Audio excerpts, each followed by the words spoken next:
People. My name is D-Rock, and today I want to talk a bit about toms and tuning drums.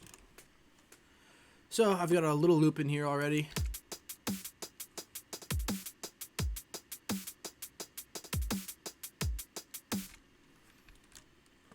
And it's decent, but we're going to throw some toms in because just a straight drum beat gets boring after a little while.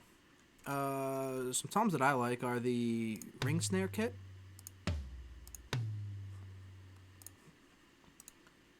They're nice full-bodied drum sounds.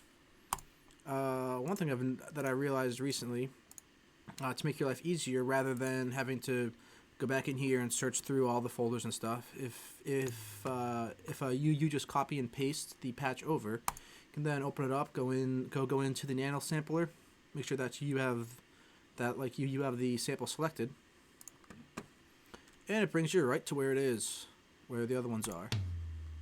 Mid, and let's go with wrong button, and low. There we go. I'm gonna run all these through 9 and 10 real quick, just so we can get a bit more volume out of them.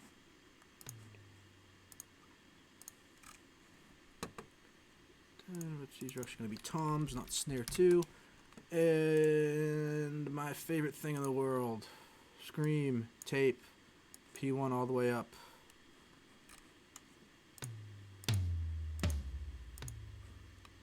Did that one, not the wrong one. There we go. Cool, so first things first, let's shorten up these samples slightly. So they're pretty long. So we'll bring down the decay.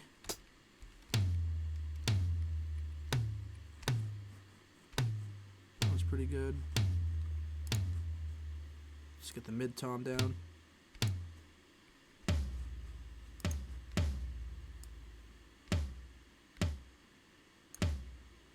Only bad part about this sample is that you can hear you can almost hear the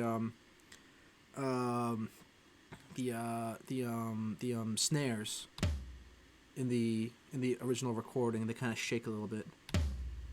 See? All right.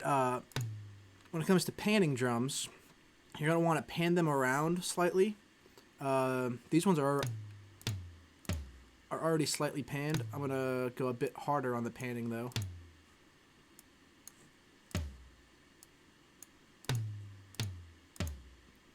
And this we're doing through what's called drummer's perspective. So as if you were sitting down at the actual drum kit, the high tom's a bit off to your left. The mid tom is a bit more in the middle, and then the low is off to your right. For fills, I only like to have one tom playing at once. So I like to activate the mute on all these. That way when you hit another tom, the other one becomes muted really, really quickly. Cool, let's get some notes in here now.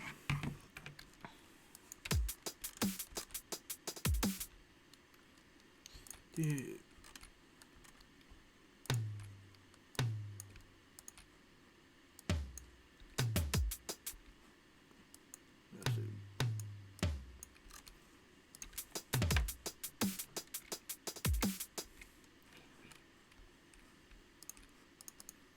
I'll do a longer fill here.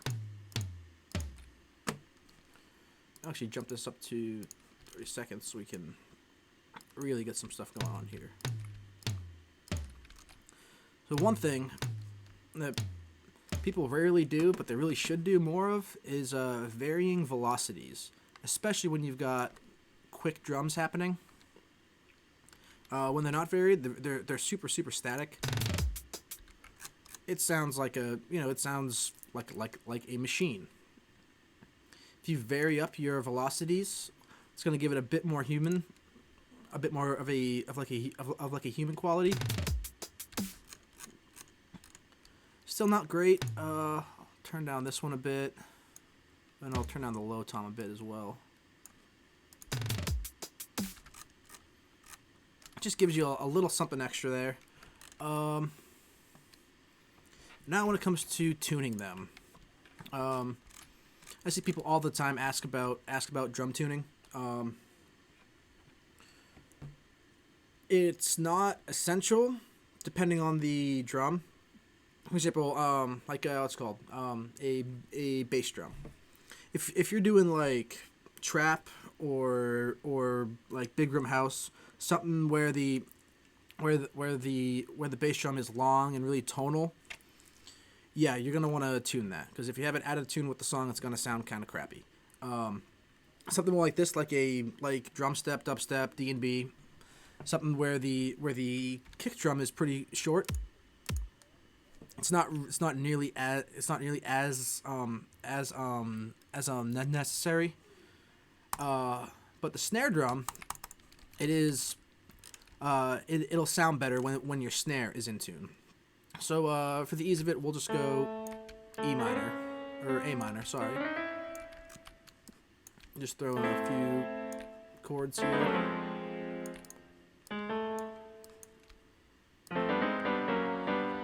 This probably sound like crap.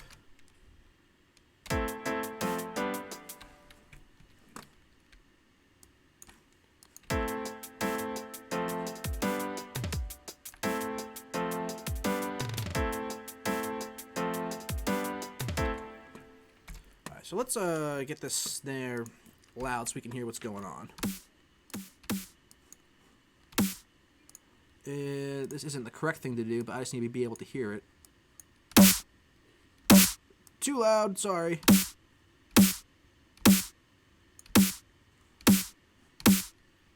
Cool. So one thing that you can kind of do, if you've got a decent ear and you're able to kind of hear where things are really hitting, you can just kind of play the song and then play with the pitch parameter.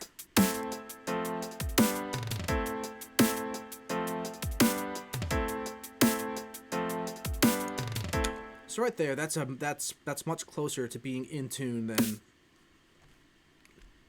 than this. That's pretty flat.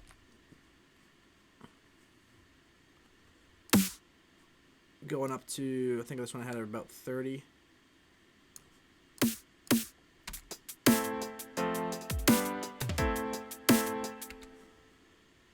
I don't know exactly what note that's hitting.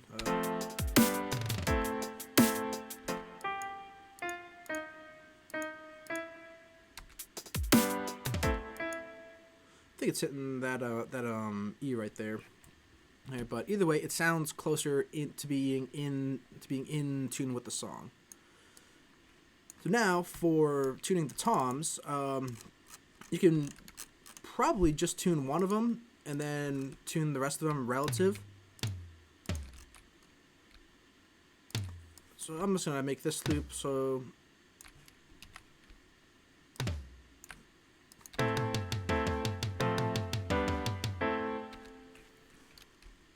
Now we can really hear what's going on.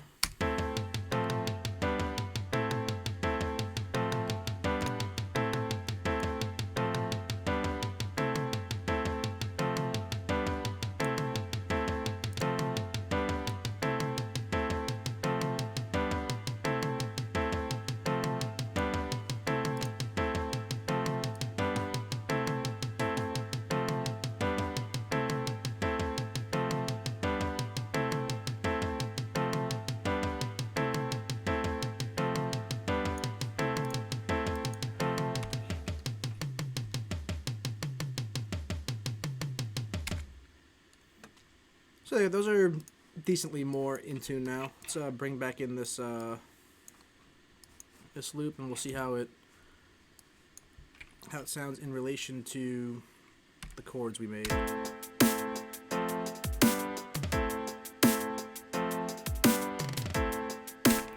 So yeah, right there, it's already sounding a bit more in in the key of the song.